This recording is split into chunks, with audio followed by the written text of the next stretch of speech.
Allah ya ce yana faɗa da musulmai inna ma jaza'ul ladina yuharibuna Allah wa rasulahu. Dan fashi wanda ke datse hanya yana faɗa ne da Allah da manzon Allah.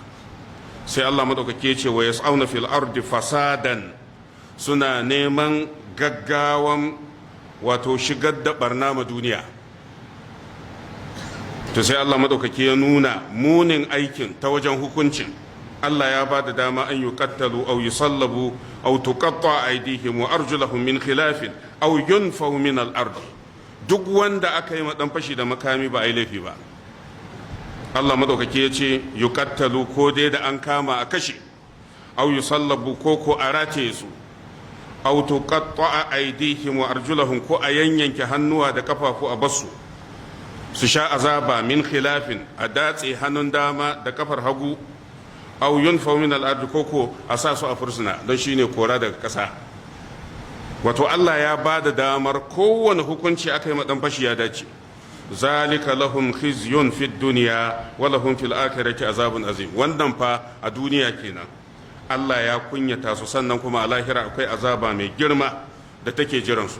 Duk wannan magana da Allah yake yi bai ce an yi wa mutane fashi ba, yace ana faɗa ne da shi da manzonsa. Saboda haka yasa matafiyi yana da gata a musulunci, yana da daraja a musulunci, don haka yasa ko addu'a yayi Allah yana karba.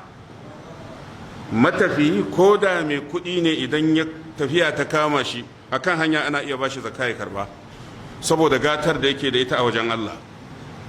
A wayi gari musulmai su datse wannan hanya, ko a ce masu kiran kawunan su musulmai, don mutumin kirki ba zai yi abin da Allah maɗaukaki ya la'anta ba.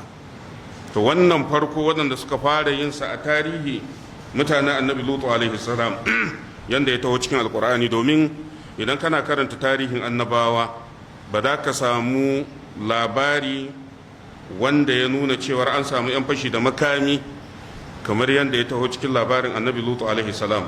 Baya ga liwaɗi ga kuma datse hanya, shine a dinga farwa matafiya ana cutar da su. Sai na uku,